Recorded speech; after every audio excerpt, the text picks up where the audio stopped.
यांची प्रवचनं आपण ऐकत आहोत. आज त्यांच्या प्रवचनाचा हा 12वा दिवस आहे. नेहमीच्या प्रथेप्रमाणे आपल्या सर्वांच्या वतीनं आणि ट्रस्टच्या वतीनं पुष्पहार घालून आपण त्यांचं स्वागत या ठिकाणी नानासाहेब कोळपकर करतील.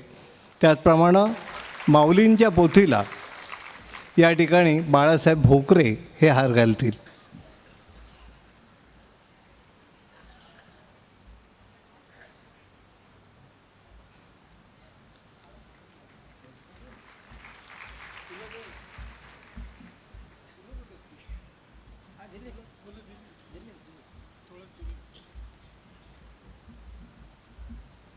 तुकाराम ज्ञानेश्वर महाराज की जय. तुकाराम महाराज की जय. सद्गुरु दादा महाराज अप्पा महाराज की जय. गजानन महाराज की जय. नमो विशदबोध विदग्धा विद्यारविंद प्रबोधा पराप्रमेय प्रमदा विलासिया. नमो संसार तमसूर्या अपरमित परमवीर्या तरुण तरतूर्या लालन लीला चकोर चंद्रा आत्मान भवनरेंद्रा श्रुतिसार समुद्रा मन्मथ मन्मथा. नमो सुभाव भजन भाजना भवेद वकुंभ भंजना विश्वोद्भव भुवना श्री गुरुराया. तुमचा अनुग्रह गणेशु जय दे आपुला सौरसू तै सारस्वती प्रवेशु बाळकायाथी. जी दैविकी उदार वाचा जई उद्देशु दे नाभिकाराचा. तव नवरस सुधाब्दीचा ठावला भे. आपुलिया स्नेहाची वागेश्वरी जरी मुकिया ते अंगीकारी. तो वाचस्पती सिकरी प्रबंध होडा. हात ठवा दयावरी झळके की हा पद्मकरुमाथा पारुखे. तो जीवची परितुके महेशेशी. एवढे जे महिमेश करणे ते वाचावळे वाणुमी कवणे. काय सूर्याचंगा उठणे लाविद तासे. केवता कल्पतरुवरी फुलवरा कायसेनी पाहुणे रुक्षर सागरा. कवणे वासी कापुरा सुवासुदेव. चंदना ते कायसेनी चर्चावे अमृता ते केवते रंधावे. गगनावरी उभवावे घडे श्री गुरु सामर्थ्या रूप करू म्हणे. तरी ते मोतिया भिंगडेणे तैसे होईल. साडे पंधरिया रजतवणी तैशी स्तुतीची ही बोलणी. उगयाची माथा ठेविजे चरणी हेची भले. पुंडलिकावर दे हरिविठ्ठल ज्ञानेश्वर महाराज तुकाराम महाराज सद्गुरु दादा.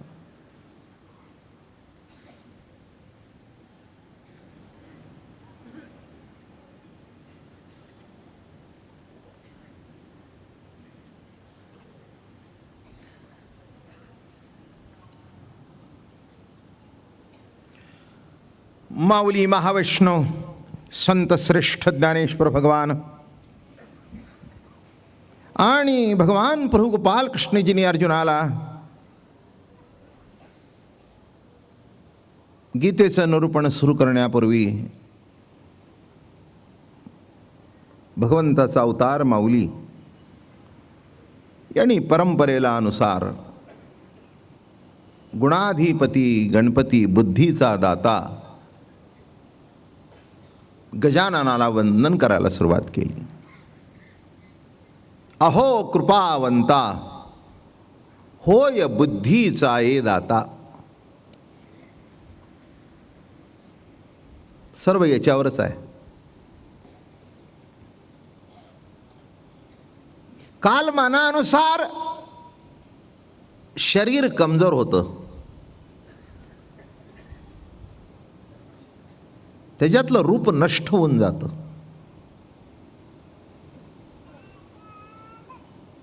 पण ज्याची शेवटपर्यंत बुद्धी कायम आहे,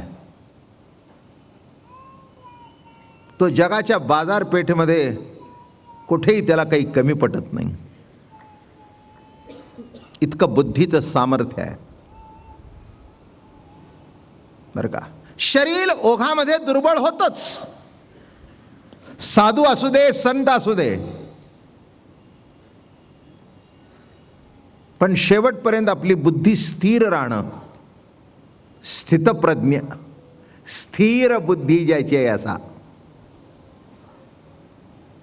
नाही का, बुद्धीचं स्थैर्य राहणं हे महत्वाचं आहे. ज्याची बुद्धी शेवटपर्यंत स्थिर आहे तो पॉवरमध्ये चालतो. पण बुद्धीच जर नष्ट झाली तर सगळं संपलं. आता हे एवढं प्रवचन आहे, गीतेवर माऊली प्रवचन करतायत. मग गजाननाची प्रार्थना करून ते त्याला वंदन करून म्हणतायत, हे बाप्पा, हे गणराया, हे मंगलमूर्ती, सकलार्थ मती प्रकाश. काय असतं, चोरी करण्याकरता सुद्धा मती प्रकाश देतेच, माणसाला फसवण्याकरता सुद्धा बुद्धीचा प्रकाश असतोच. पण तो जर प्रकाश वाढत गेला तर एक दिवस जोडे खायची पाळी येते. आणि हा जर प्रकाश वाढत गेला तर माणसं त्याची पूजा केल्याशिवाय राहत नाहीत. लक्षात घ्या, परमार्थामध्ये सुद्धा मार्ग अनेक आहेत, पण अनेक मार्गाने जाऊन उपयोग नाही ना. पंढरीच्या वारकऱ्याला पंढरीचाच मार्गावर चालावं लागेल, नाही का. त्याला इकडे तिकडे उलटं सुलटं जाऊन जमायचं नाही. कुठे चाललाय पंढरीला, पकड सोलापूरचा रोड, जा. तो म्हणला इकडे जातो, तो म्हणला इकडे उलटं कुठे निघाला, त्या वेडा झालास का. नाही म्हणाला इकडेही देऊळ आहे, ते म्हणले तिकडे देऊळ असेल तर तुला पांडुरंगाकडे जायचं आहे ना. तसं आध्यात्मिक जीवन जगत असताना, परमार्थ करत असताना बुद्धी सुद्धा योग्य मार्गाने वाटचाल केली तर जे आपलं साध्य आहे ते साध्य होतं. एक लक्षात ठेवा, बुद्धी असू दे पण त्याच्याकरता सद्गुरूची कृपा लागते, त्यामुळे ती बुद्धी योग्य तऱ्हेने वाटचाल करते. होय, काल आपली उभी चालली होती. एक बुद्धिमंत होती ते निजबुद्धी घेऊन हाती, शेखी लागले विषय स्वार्थी, ते ठकले निश्चिंती देह ममता. फार सुंदर विषय आहे. आणि काल प्रवचन सुटता सुटता दोन शब्द वापरले आपल्या समोर, ग्राह्य त्याज्य करते ती बुद्धी. इथेच प्रवचन कालचं संपलं. बुद्धीला नेमकं कळायला पाहिजे, काय ग्राह्य करायला पाहिजे आणि काय त्याज्य करायला पाहिजे. समोर चांगलं वाईट येतच. माणसाच्या मनामध्ये, माफ करा मला, पण पुण्य येण्यापेक्षा पापच जास्ती येतं. दिस इज ह्युमन सायकॉलॉजी.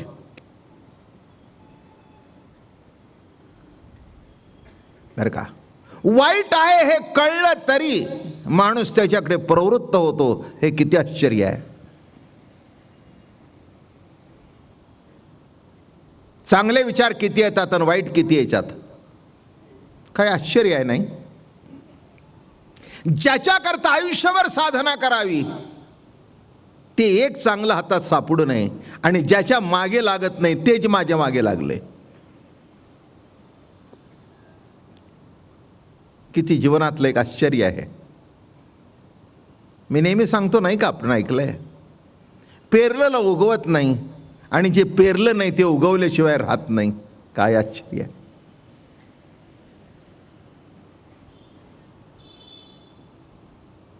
मूठभर धान्य पेरा, नाही त्यातलं उगवत. आणि जे पेरलं नाही, नुसता पाऊस पडला की दबा धरून भरलेली हरळी दबा धरून बसते वर्षभर आणि आहे त्या तुमच्या पिकाला खाऊन टाकते. तसं तुमच्या ठिकाणी मूलभूत जी सद्बुद्धी आहे बरं का, इतकी रोज पेरणी चालू आहे तरी पण ही गवतं उगवल्याशिवाय राहत नाहीत. हे किती आश्चर्य आहे. कमाल आहे, मोठी खरंच कमाल आहे. मला सुद्धा आश्चर्य वाटतं. नाही काय ईश्वरी सत्तेची लीलाच म्हणावं याला, नाही का, काय म्हणावं दुसरं. इतकी खटपट करून सुद्धा चांगलं उगवत नाही आणि वाईट इतका जोर धरतं की ती उपटून टाकण्याकरता शेतकऱ्याचे हजारो रुपये खुरपणी करता जातात. बघा, इतकी प्रवचनं तुम्ही ऐकताय, इतकी मी सांगतोय. मी कधीही काही दडवून ठेवत नाही. एक प्रांजळ माणूस आहे मी. प्रवचन करून सुद्धा वाईट विचार मनात येतात. मी कधीही इकडे तिकडे, हे बघा, असं काही सांगणारा माणूस नाही आहे. मी प्रॅक्टिकल माणूस आहे. हे आहे ते मी तुम्हाला सांगितलं. एक आहे, वाईट मनात येतं पण वाईट घडू नाही याच्यावर कंट्रोल आहे. माझं बोलणं कळलं का? हीच उपासना आहे आणि हीच साधना आहे. महत्वाचा भाग काय की गाडीला फास्ट जाण्याकरता 130-150 मीटर असावी, पण योग्य वेळी गिअर बदलून ब्रेक लावता येणं यालाच उत्तम ड्रायव्हर म्हणतात. तसं मनात वेडे वाकडे विचार साधू संतांच्या सुद्धा आल्याशिवाय राहत नाहीत. म्हणून त्यांनी प्रवचनं केली. ज्ञानेश्वर महाराजासारखा द्रष्टा पुरुष लिहितो, हे विषयदरीचे वाघ भजन मार्गीचे मांग मार्ग जे. म्हणजे त्यांना माहिती आहे की भजन करणाऱ्याच्या आड कोण येतात. काम आहेत, क्रोध आहे, लोभ आहे, दंभ आहे, मत्सर आहे, असे उफळून येतात. नाही म्हणू नका बरं का. अहो, जे लंगोटी लावून हिमालयात बसलेत त्यांचा राग लोभ या कुंभमेळ्यात बघा. काय आश्चर्य आहे. अंगावर लंगोटी नाही पण लोभ अंगाला चिकटून आहे, क्रोध अंगाला चिकटून आहे. त्याचा मान पहिला का माझा मान पहिला, आणि हातात तलवारी घेऊन नंगे साधू फिरत असतात. किती आश्चर्य आहे, किती आश्चर्य आहे मला सांगा. आणि त्याच्यातली एक गंमत आहे की अंगावर काही नाही पण सोन्याच्या अंबारीत बसलेला असतो. ते सगळंच म्हणजे आश्चर्यकारक आहे. क्रोध गेलेला नाही. तिथे ज्या आखाड्यामध्ये तुम्हाला जेवण मिळतं तर तुम्ही बाप जन्मी खाल्लं नाही असं पंक्ती असतात. इतकं साजूक तूप, इतकं. मी म्हटलं, ते म्हणले साधू हो गया तो क्या हो गया, खाना तो चाहिए ना. आणि खाएंगे तो अच्छा ही खाएंगे ना, ऐसा तैसा क्यों खाएंगे. म्हटलं बराबर आहे बाबाजी. पण ज्ञानेश्वर महाराज लिहिलेत बघा, फार सुंदर लिहिलं. वरी वरी पालवी खुडीजे. बरं का, मुळाला पाणी घालायचं आणि वर खोडायचं. बरं का, वर खोडतोय मुळाला पाणी घालतोय. अरे ते झाड नष्ट कसं होईल, उलट आडवेनी अंगे फाके. कसं पसरत जातं ते, वर वाढत नाही का. अहो म्हणले रोज वरून तोडतोय, उगवतं कसं. म्हणले वर तोडतोयस पण खाली पाणी घालतोयस ना. तसं डोळे झाकलेत पण आतले विषय कुठे गेले. माझं बोलणं कळलं का. डोळे झाकतोयस, डोळे झाकून बघतोयस.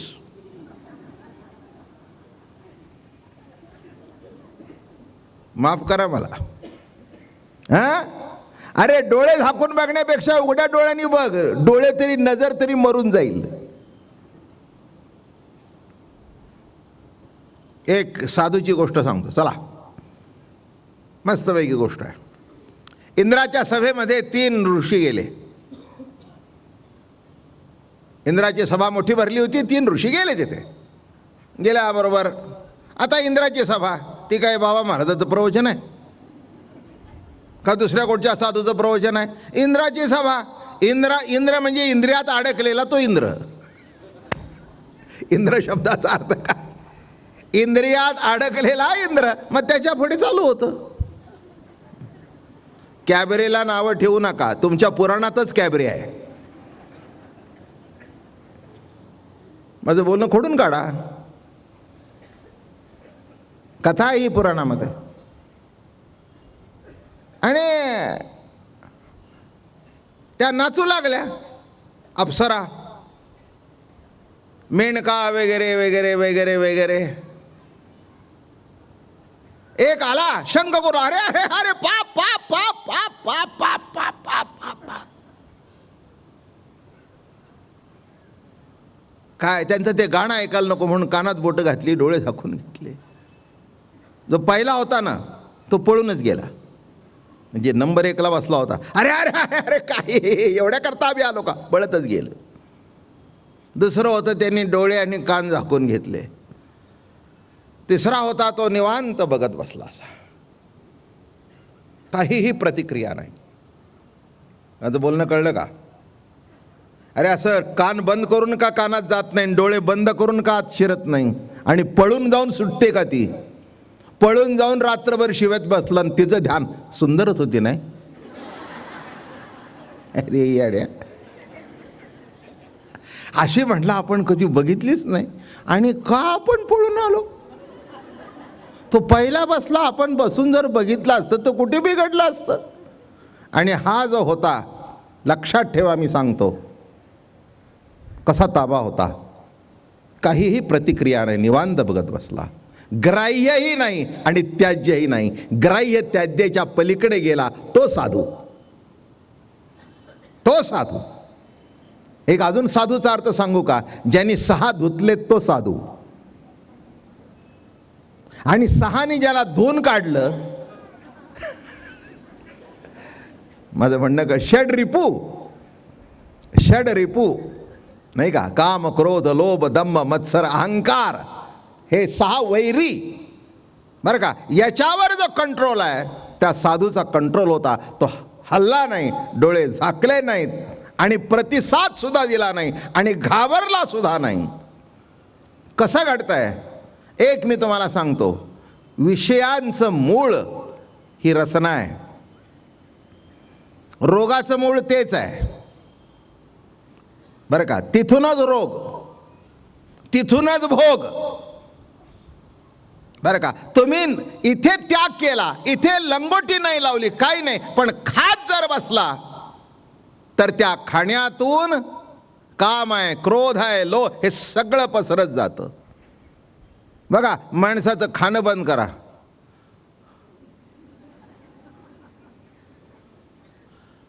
प्रवचनाला येता का? आता कशाला, एकदा शेवटचं 5 पाणी. माझं बोलणं कळलं का? हां, खाणं किती महत्त्वाचं आहे ते जर नसेल तर. पण लक्षात ठेवा, एक कथेचं सुद्धा वर्णन करताना महाराज म्हणाले, शरीराशी आहाराचे बळ, ती निराहारे होती विकळ. शरीराशी आहाराचे बळ, ते निराहारे होती विकळ. शरीराला आहाराचं बळ आहे, ते जर बंद केलं तर तुम्ही विकल झाल्याशिवाय राहत नाही. पण दुसरी ओवी सांगतो त्याला जोडून, आहार तरी सेविजे परी युक्तीचे निमापे. ये बात आहे ज्ञानेश्वर महाराजांची. आहार तरी सेविजे परी युक्तीचे निमापे. खा, पण मोजून मापून योग्य पद्धतीने खा. आपलं हंतेच असे मी माझ्या आयुष्यात खूप माणसं बघितलं. आता एवढा जग फिरलो, महाराष्ट्र तो उभा आडवा फिरलो, सगळे अट्टल अट्टल जेवणारे बघितले. एका वेळेला 56 जिलेबीची कढी आणि एक थाळा भरून भजी माझ्या समोर माणसाने खाल्लेली आहेत. गेला बाबा विचारावर. त्याचं नाव पुराणिक होतं. आबा पुराणिक म्हणत होतो आम्ही जुन्नरला गेलो होतो. काय तुम्हाला सांगू, 56 कढी जिलेबीची आम्ही आपलं एक खाल्लं आणि तो 55 खाई तोपर्यंत आमचा आ राहिला, पण तोंडात गेलं त्याच्या. पंढरपूरला आम्ही होतो, पंक्तीला उत्सव होता. हे आत्ताचे हे एवढे लाडू नाहीत, ते काय ते एवढं एवढं करतात ना, काही ते लाडूला अर्थ नसतो. हे एवढं एवढं एवढं म्हणजे केस गेलेल्या म्हातारीचं जेवढं असतं ना ते.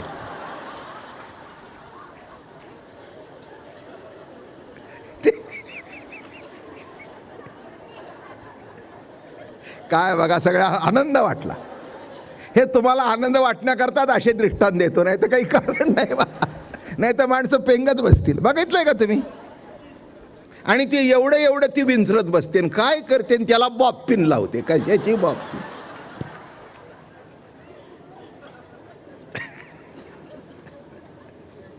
हे एवढे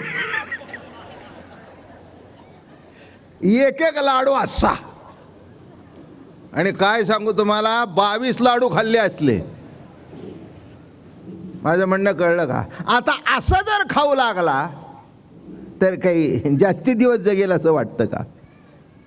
बघा कसे ओवी लिहिली आहेत ज्ञानोबारायांनी. आहार तरी सेविजे परी युक्तीचे निमापे. आहार खात जा, पण युक्तीचं माप असू दे. काहीतरी कंट्रोल ठेवून खा. लक्षात ठेवा, विषय केव्हा वाढतात आणि कंट्रोल केव्हा राहतो? जेव्हा तुमची बुद्धी सांगते आतून. बायको जरी म्हणली हां घ्या ना जरा, घ्या ना. आपल्याला हार्ट अटॅक येऊन गेलाय,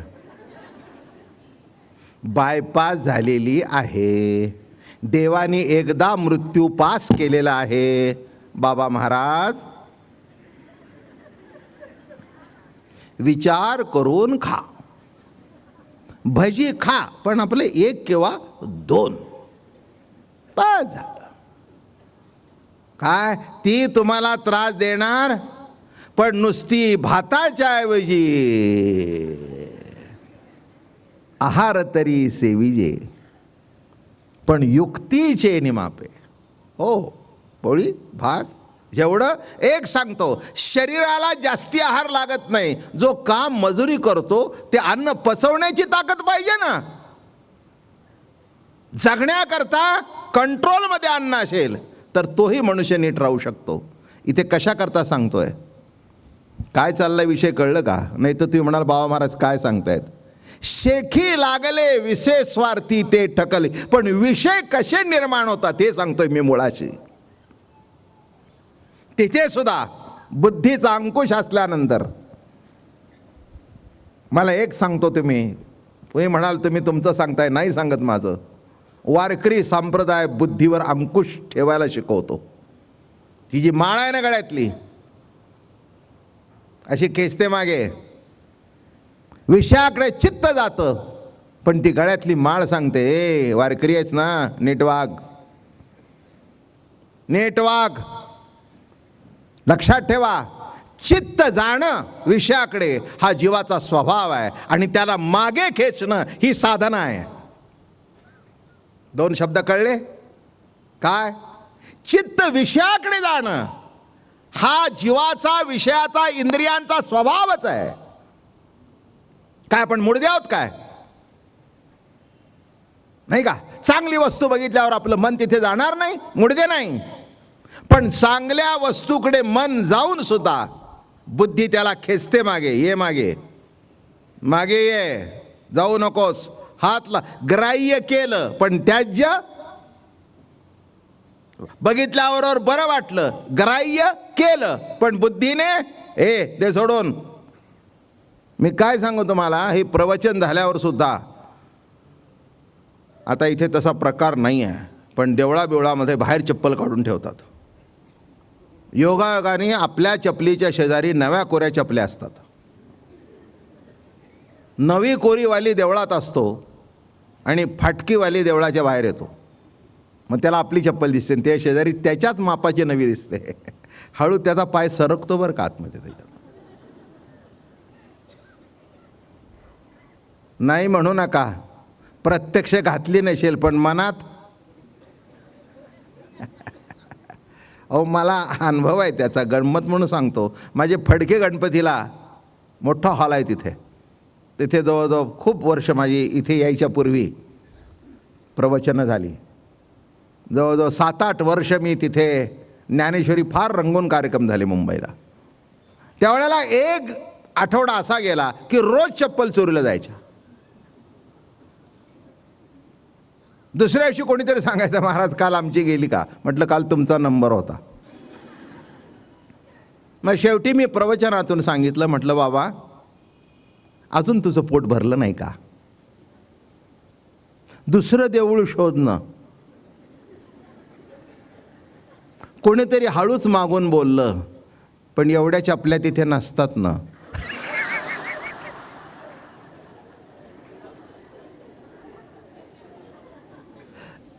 माझं बोलणं समजलं का?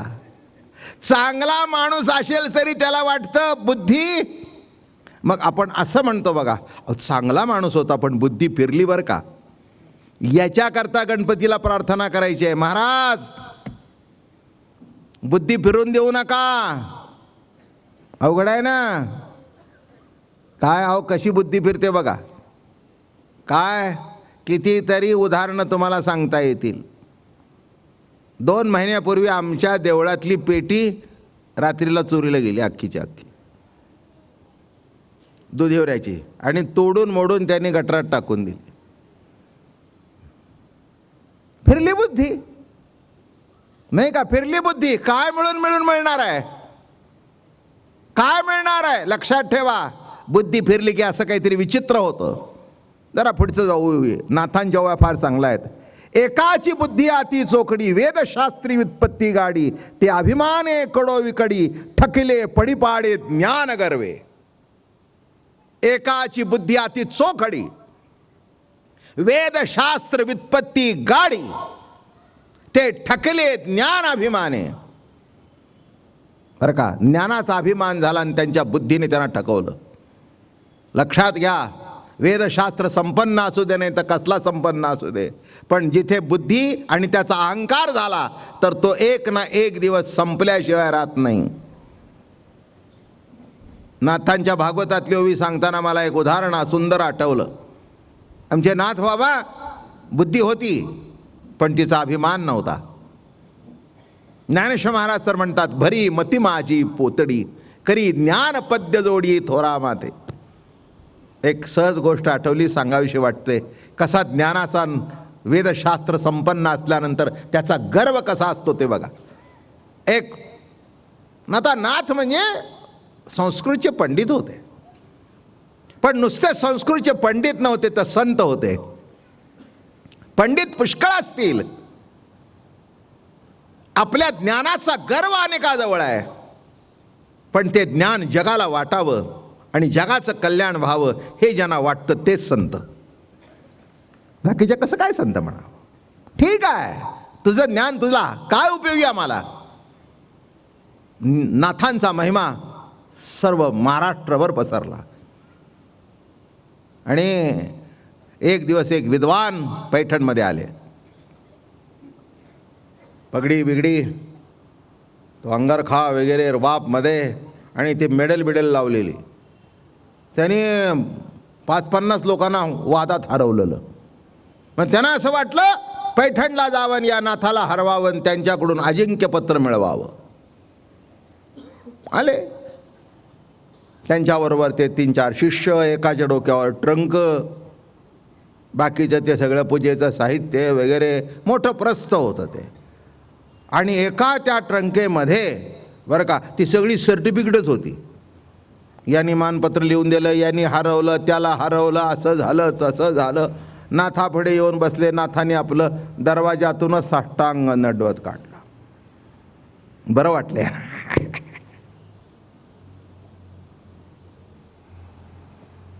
लायकी नव्हती ती, कळलं का तुम्हाला? पण नाथ ते नाथ, त्यांना माहिती होतं. नाथांनी गाढवाचे सुद्धा पाय धरले बरं का. त्यांना काही हे का ते काही माहिती नव्हतं. जे येईल त्याला नमस्कार करणं एवढंच माहिती होतं, याच्यापेक्षा दुसरं काही माहिती नव्हतं. दर्शन घेतलं, त्यांना वाटलं खरंच मी तसाच आहे. झालं, स्नान वगैरे आटपलं, जेवण खाण झालं, दुपारी झोप वगैरे यथासांग झाली. मग नाथ जवळ गेले आणि विचारलं, महाराज आपली काय इच्छा आहे, काय आपली सेवा करू. नाही तर आल्या आल्या दारातून विचारायचं काय पाहिजे आपल्याला. म्हणजे पद्धत होती, अतिथी देवो भव.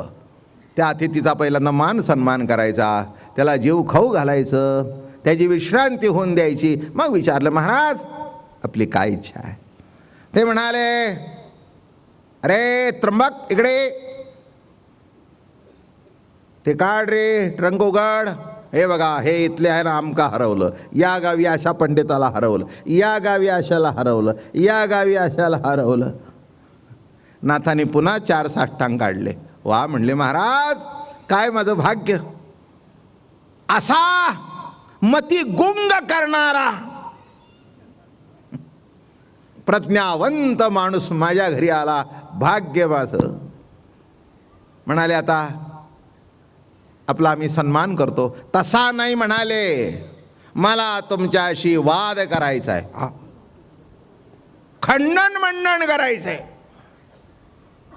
एक सिद्धांत मी मांडायचा, त्याचं खंडन तुम्ही करायचं, मग तुम्ही मारायचं, मग मी करायचं. नाथ म्हणाले, महाराज एवढं कशाला खटपट करता, तुम्हाला अजिंक्य पत्रच पाहिजे ना, तुम्ही लिहा मी सही करतो.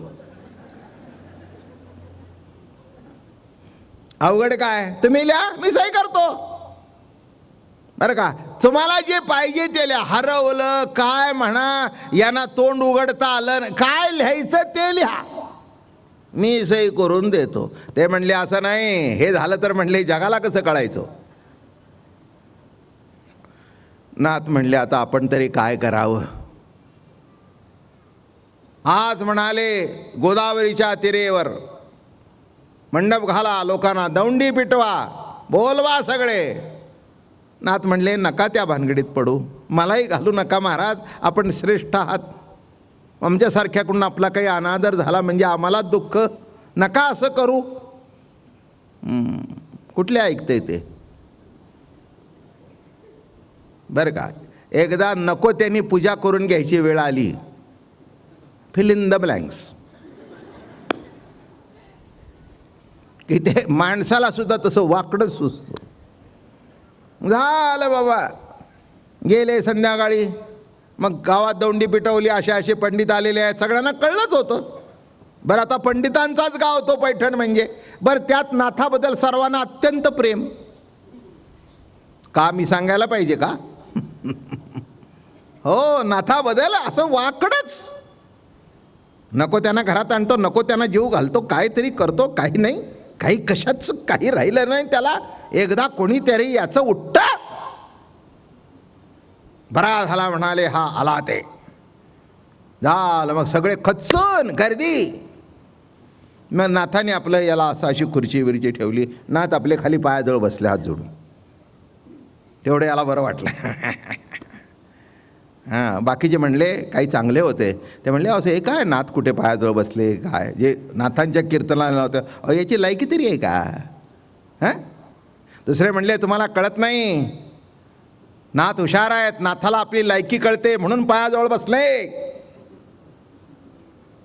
म्हणून पायाजवळ बसले, उगीच बोलू नका. आता बघा, एक शब्द नाथाला बोलता आला तर बघा, तोंड पान.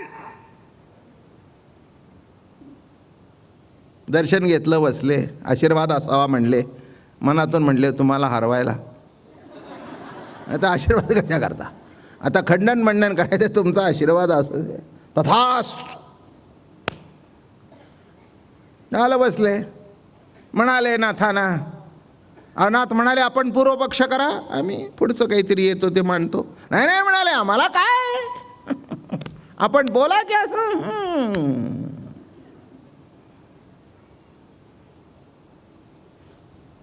नाथांनी दर्शन घेतलं, पुन्हा सभेचं दर्शन घेतलं, पैठणकरांचं दर्शन घेतलं.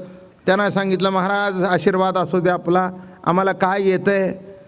आणि नाथांनी काय बोललं तुम्हाला सांगतो. दर्शन घेऊन श्लोक बोलले, त्याचा मराठी असं बोलले, त्याचा अर्थ असा होता की महाराज धन्य तुझी माता, धन्य तुझा पिता, जिच्या पोटी असा ज्ञान मार्तंड जन्माला आला, त्याला वंदन असो. हे आमचं मंडन झालं, याचं खंडन तुम्ही करा. काय कळलं मंडळी? इकडे तिकडे बघू लागलं, ती पगडी पुन्हा सरळ करू लागलं. त्यांना वाटलं वेदातलं वाक्य काढतील, हे मी प्रॅक्टिकल काढलं. कळलं का?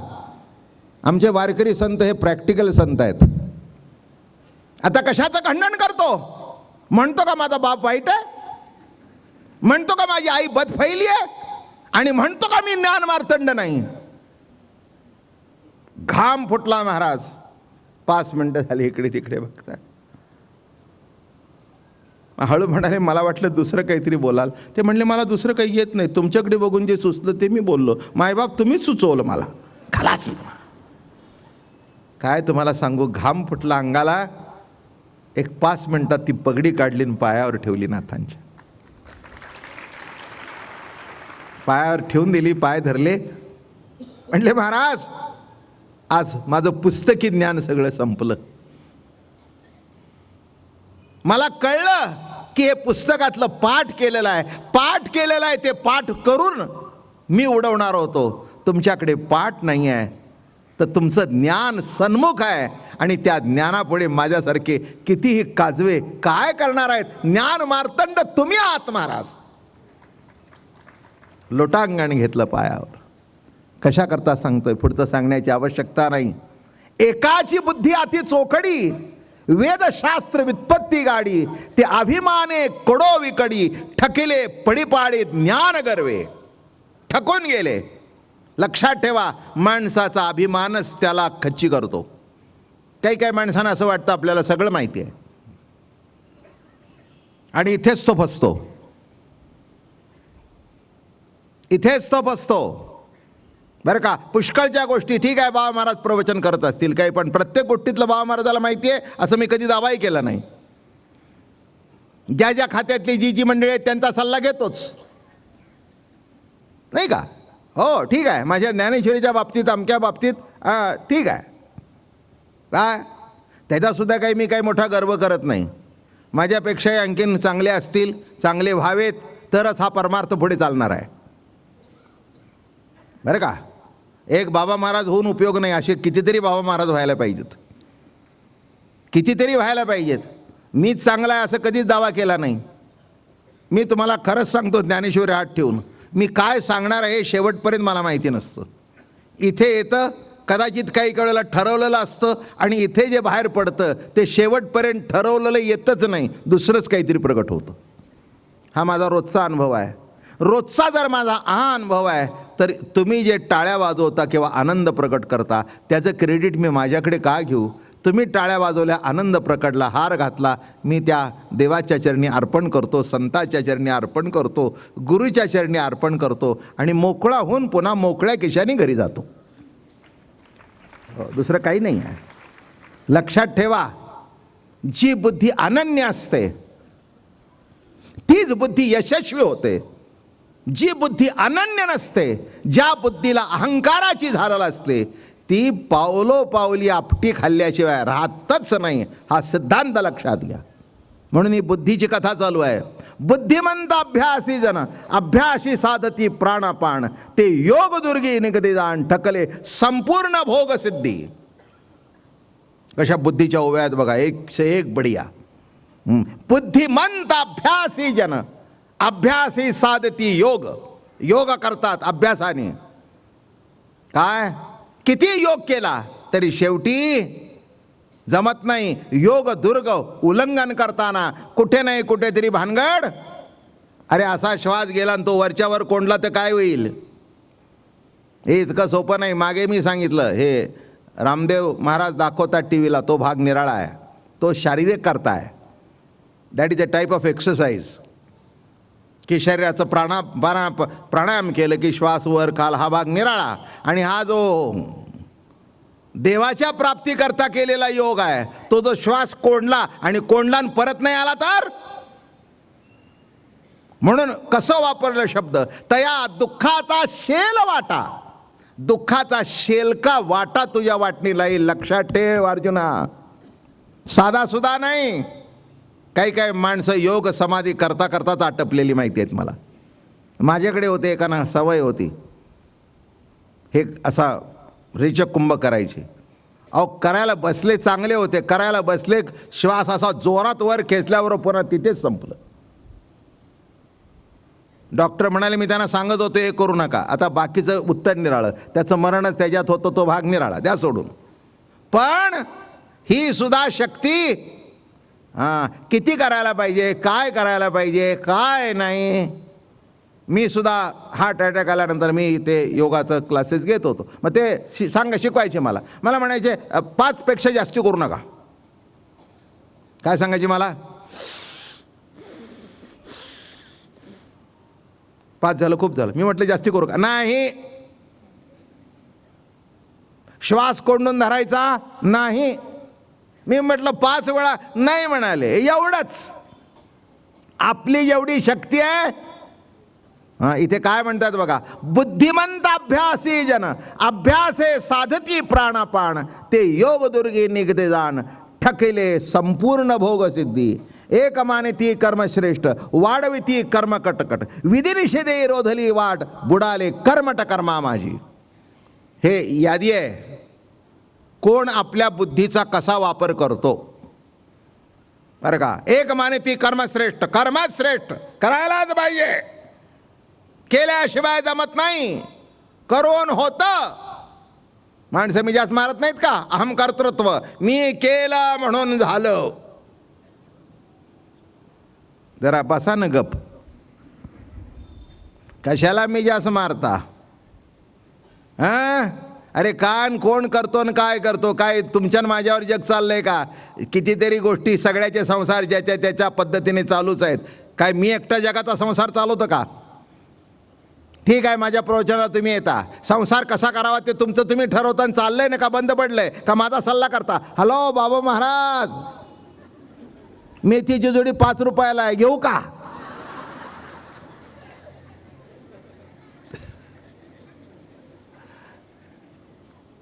काय काय विचारता का तुम्ही मला, महाराज तूप घेतलं चालेल का भातावर.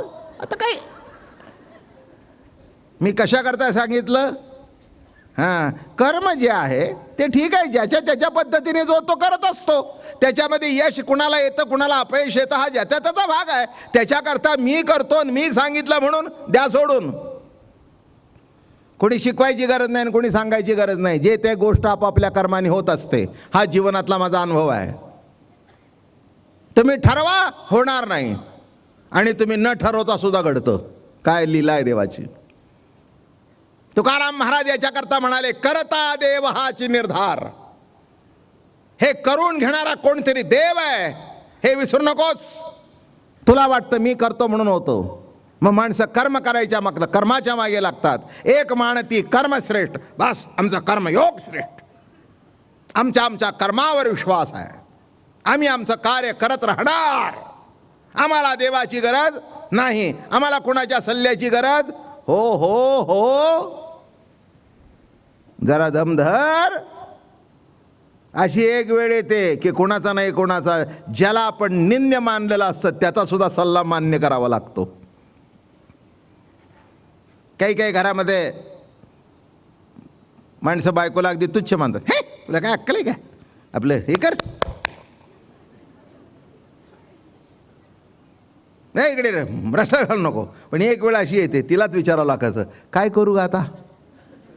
ती म्हणली, मला काही येडीला कळते, तुमचं तुम्ही क्या बघून.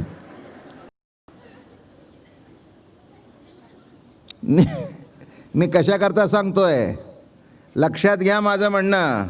मी जास्त मारायची गरज नाही. एखाद्या वेळेला तुमच्या बायकोचा सल्ला इतका योग्य असतो की तुम्ही आयुष्यभर करून त्या एका सल्ल्याने तुमचं कल्याण होतं. म्हणून कुणाला कमी लेखायचं गरज नाही, म्हणून मी तुम्हाला बिलकुल कमी लेखत नाही. माझं म्हणणं कळलं का? हां, त्याच्याकडून काही नाही काहीतरी घेण्यासारखं असतंच. कुणीही कुणाला कमी लेखायची गरज. आणि तुम्हाला वाटलं मी केलं म्हणून, जरा आवाज खाली कर, आवाज खाली कर. हां, मिजास मारायची गरज नाही आहे. म्हणून काही काही कर्मावर हे कर्मकांड केलं, हा यज्ञ केला, हा याग केला, हा जप केला, हा तप केलं, दे सोडून दे. नुसतं केलं म्हणजे होत नाही. ते करण्याकरता सुद्धा एक फायनल टच लागतो, ईश्वराचा हात लागतो. त्या आशीर्वादामुळे ते कर्म शेवट जातं. आणि म्हणून आता गणपतीची प्रार्थना चालू आहे. काय आता हे सांगण्याचं कर्म चालू आहे, हे लिखाणाचं कर्म चालू आहे. हे यशस्वी होण्याकरता ज्ञानेश्वर महाराजासारखा ज्ञानियांचा राजा हे घेतलेलं हातातलं कार्य शेवट जावं म्हणून गणपती बाप्पाची प्रार्थना करतायत, त्याला वंदन करतायत. महाराज आशीर्वाद असू द्या. हां, या परी नाना व्युत्पत्ती करिता ठकले रेणो किती, तैशी नव्हे माझी भक्ती. काय कर्म करता करता करता करता लक्षात ठेवा. म्हणून एकच प्रार्थना म्हणू आणि जरा विषय पुढे सरकू. दुर्बुद्धी ते मना कदा नुपजो नारायण. काय अभंग आहे? कुणाचा अभंग आहे? हो, ती कॅसेटी आहे, मला वाटतं आलेली असेल, नाही तर नसेल. दुर्बुद्धी ते मना कदा नुपजो नारायण. हे कोण मागतायत? मीन तुम्ही नाही. नाही, मीन तुम्ही मागितलं तर ठीक आहे, आपल्यात दुर्बुद्धी येतेच. तुकाराम महाराज म्हणतायत. हेच या अभंगाचं वैशिष्ट्य आहे. वैशिष्ट्य काय? श्रेष्ठत्व काय? अहो, ज्याला काहीच येत नाही त्याने आपल्या तोंडाने म्हणून घेणं मी मूर्ख आहे. पण ज्याला काही येत नाही तो आपल्या तोंडाने कधी मूर्ख म्हणून घेत नाही बरं का. ज्याला काही येतं तोच म्हणतो. ज्ञानेश्वर महाराजासारखा महात्मा म्हणतो, एरवी तरी मी मूर्खू, जरी झाला अविवेकू. मला काय कळतं, मी मूर्ख आहे. पण एक आहे, श्री गुरु कृपा दीपको सोज्वळू असे. श्री गुरुच्या कृपेनी मी हे सांगतोय, नाही तर मी मूर्ख आहे. लक्षात घ्या मी काय म्हटलं ते. सामान्य माणसाच्या लक्षात येत नाही. काय करतो? तुकाराम महाराज म्हणतायत दुर्बुद्धी नको, तर तुम्ही आम्ही द्या सोडून. ज्या दिवशी दुर्बुद्धी होईल त्या दिवशी जीवनामध्ये उलटसुलट झाल्याशिवाय राहत नाही, हा सिद्धांत लिहून ठेवा. रोज एकच प्रार्थना करावी, पांडुरंगा गजानना असं नेऊ नकोस रे, अशी दुर्बुद्धी सुचून देऊ नको की जेणेकरून आम्ही तुझ्यापासून दूर जाऊ. दुसरं काय मागायचं देवाला? आपल्याला काय मागायचं हे सुद्धा कळत नाही, कळलं का?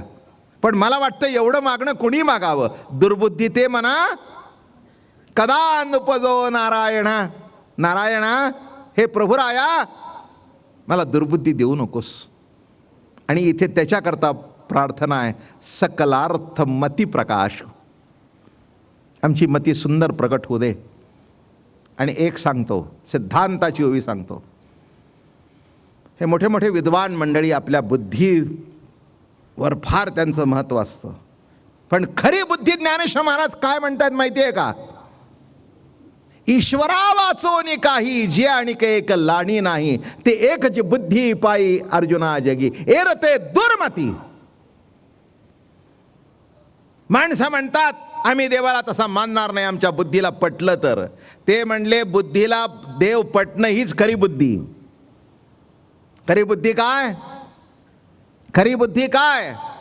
हां, ती एकच तैसी सद्बुद्धी. कोणती? ईश्वरा वाचोनी काही.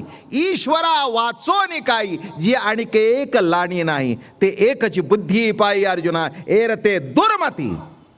दूर नेणारी मती बरं का. एरते दुर्मती जेथ निरंतर रमती अविवेकी.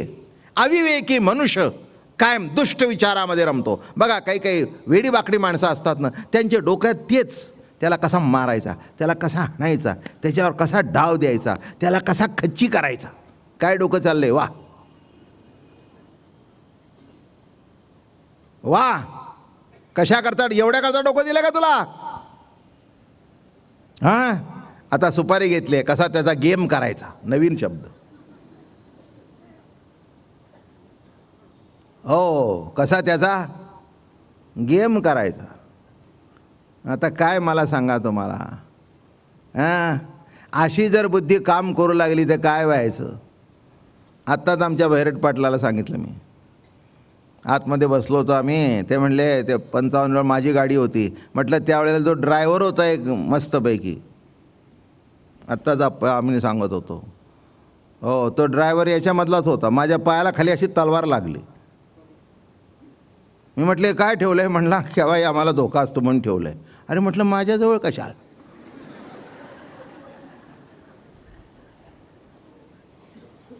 बरं, काही ठेवलेली होती तिथे. म्हटलं माझ्याच नाही. म्हणलं पण गंमत सांगतो कसा पालट झाला. एकच बुद्धी चांगली आली. आत्ताच त्यांना सांगितलं. एक दिवस तो मला प्रवचनाला गेलो मी मंडपात. काय तो मला वाटतं कोटचा पॅलेस केला होता जयपूरचा का काय. हां, बिकानेरचा पॅलेस. त्याचा तो गेट बेट आणि काय ते थाट आवरच होता तो.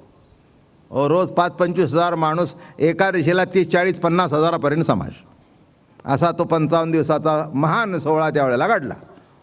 आणि त्यावेळेला हे ड्रायव्हर गाडी आत्ताच म्हणले, ते भैरट पाटील माझी होती म्हणाले. ते म्हणले मी ठेवून दिली आहे. माझी आई म्हणली विकत का नाहीस तू, इतकी जुनी गाडी. ते म्हणले बाबा महाराज 55 दिवस या गाडीतून गेले, तर राहू दे माझ्या घरात. आत्ताच बोलणं झालं. पण मजा सांगतो, हा विषय सोडून द्या, मजा आहे पुढची. तो असा मला आतमध्ये सोडलं आणि बसला होता गाडीत. मी बुद्धी सांगतोय बरं का, विषय सोडून माझी कथा सांगत बुद्धी सांगतोय. एक चांगली बुद्धी काय करते. आणि तो असं दार उघडं टाकून बसला होता. तितक्यात एक म्हातारी आली. इथे सुद्धा आपल्याला बघायला मिळतं. एक म्हातारी आली, तिने गाडीला नमस्कार केला आणि त्या ड्रायव्हर जवळ गेली बरं का, आणि त्याच्या पायावर डोकं ठेवलं. म्हणलं माझ्या पाया पण.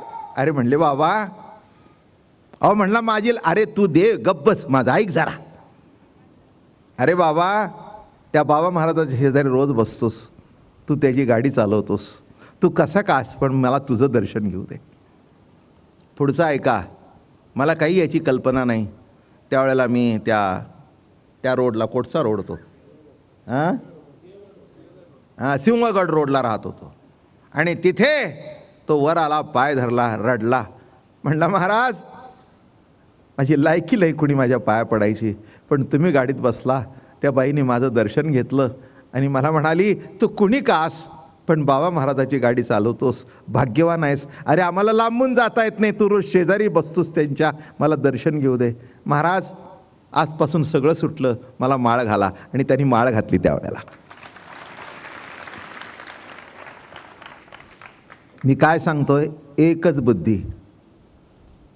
आयुष्यभर वाकड्या मार्गात, पण त्याचं वर्णन ज्ञानेश्वर महाराजांनी केलंय. दीपकळिका धाकुटी परी बहुतेजा ते प्रगटी, तैसी सद्बुद्धी हे तेकुटी म्हणू नये. काय ओवी आहे बघा. दीपकलिका धाकुटी, दीपकलिका, एवढीच दीपाची कलिका. अंधार असू दे इथे, सगळ्या लाईट जाऊ दे, पण एवढी पंक्ती ठेवली तर त्याच्यातून तुम्हाला मी एवढी जर दीपकलिका झाली तर ते आजूबाजूचा परिसर प्रकाशित करते. तसं आयुष्यभर जरी दुष्टबुद्धी तुमच्या ठिकाणी असली, पण साधू संतांच्या संगतीमध्ये एक जर सद्बुद्धीचा विचार तुमच्या मनात आला तर तुमचं आयुष्य पालटून टाकेल, एवढी त्याच्यामध्ये ताकद आहे. हे अनुभव सांगितला मी तुम्हाला. असे माझ्याकडे हजारो लोक आहेत.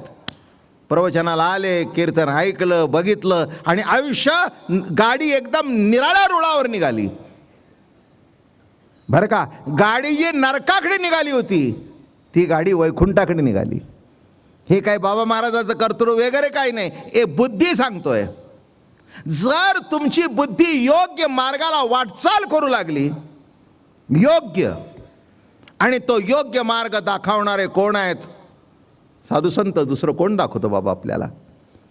काय बुद्धीचं वैभव कशात आहे सांगतो.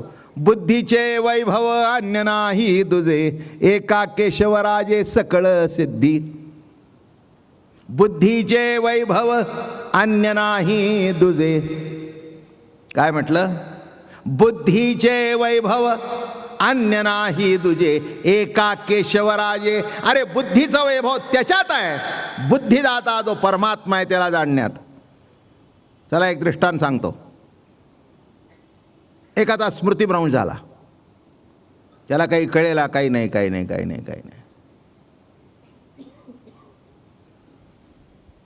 नीट दृष्टांत आहे का? आणि थोडीशी स्मृती येऊ लागली, आणि थोडीशी स्मृती आल्यानंतर सगळेच उभे होते. आई होते, बाप होते, अमके होते, तमके होते, त्यात त्याचे मित्रही होते. त्याने मित्राला ओळखलं पण आईला ओळखलं नाही. माझं बोलणं कळलं का तुम्हाला? मित्राला ओळखतोय याच्यात आई वडिलाला आनंद वाटला, पण आपल्याला ओळखलं नाही याचं दुःख झाल्याशिवाय राहिलं नाही.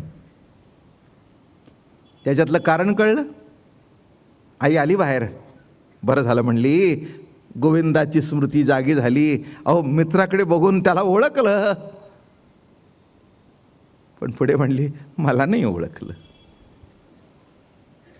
मला नाही ओळखलं.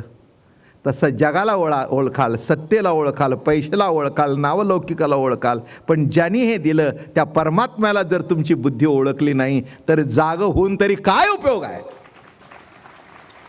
बुद्धीचा वैभव कशात आहे? बुद्धीचा वैभव कशात? बुद्धीचा वैभव आहे. बुद्धीचे वैभव अन्य नाही तुझे, अन्य नाही तुझे, एका केशवराजे सकळ सिद्धी.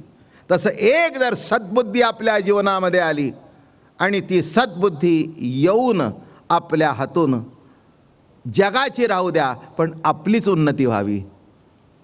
जाऊ द्या जग, जगाचा उद्धार संतांनी करावा, आपण आपलाच करून घ्यावा, पुष्कळ झालं. आणि एक सांगू मी, आपण आपल्या अंगाला अत्तर लावल्यानंतर आपल्या आजूबाजूला बसतात त्या 10 लोकांनाही आपोआपच लागलं जातं. तसं आपला उद्धार झाल्यानंतर आजूबाजूच्या लोकांचाही उद्धार करण्याची प्रक्रिया सुरू होते. आणि म्हणून या ठिकाणी महाराज म्हणाले, देवा तूच गणेशू सकल अर्थ मती प्रकाशू. महाराज आता आमच्या मतीला प्रकाश द्या आणि काय करा, नेमकं गीतेतून जे तुम्हाला अभिप्रेत आहे ते आमच्यातून प्रकट करा, आमचं डोकं नको. माझं बोलणं कळलं का? काही काही वेळेला जे मोठ्या लोकाला अभिप्रेत असतं ते आपल्याला कळत नाही ना, आपण वाद घालत बसतो, काही उपयोग नाही त्याचा. इथे काय म्हणतायत की तुमचा जो गीतेतला मूलभूत अर्थ आहे बघा, एका गीतेचा अर्थ करता करता 4 शंकराचार्य झाले. द्वैती, अद्वैती, विशिष्ट अद्वैती, शुद्ध अद्वैती, पूर्ण अद्वैती, केवल अद्वैत. गीता एक, मत भिन्न. ज्ञानेश्वर महाराज आपलं मत मांडत नाहीत, ते म्हणतायत भरी मती माझी पोतडी. महाराज तुमचा जो सांगण्याचा हेतू आहे तो माझ्या या ज्ञानेश्वरीतून प्रगट करा. बघा, सकल अर्थ मती प्रकाशू, सकल अर्थ, सर्व अर्थ प्रगट व्हावेत. कारण एक लक्षात ठेवा, गीतेमध्ये फक्त नुसतंच केवळ तत्वज्ञान सांगितलेलं नाही आहे, सर्व विश्वाचं कल्याण होईल असे सिद्धांत मांडले. सकल अर्थ मती प्रकाशू. जरा पुढे सरू आणि एक शब्द उच्चारतो. 8 वाजले.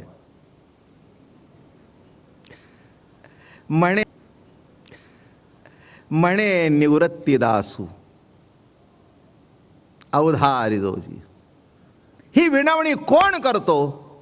तर निवृत्तीचा दास जो ज्ञानदेव तोच करतोय. तेव्हा ज्ञानदेव आणि निवृत्तीनाथांच्या चरणी प्रार्थना करू की आमच्या हातून हा गणपती तुम्हाला अभिप्रेत आहे तसाच सांगितला जावा. पुंडलिक वरदेव हरी विठ्ठल, श्री ज्ञानदेव तुकाराम विठ्ठल विठ्ठल विठ्ठल विठ्ठल विठ्ठल विठ्ठल विठ्ठल विठ्ठल. पुंडलिका वरदे हरी विठ्ठल, श्री ज्ञानदेव तुकाराम, ज्ञानेश्वर महाराज तुकाराम महाराज.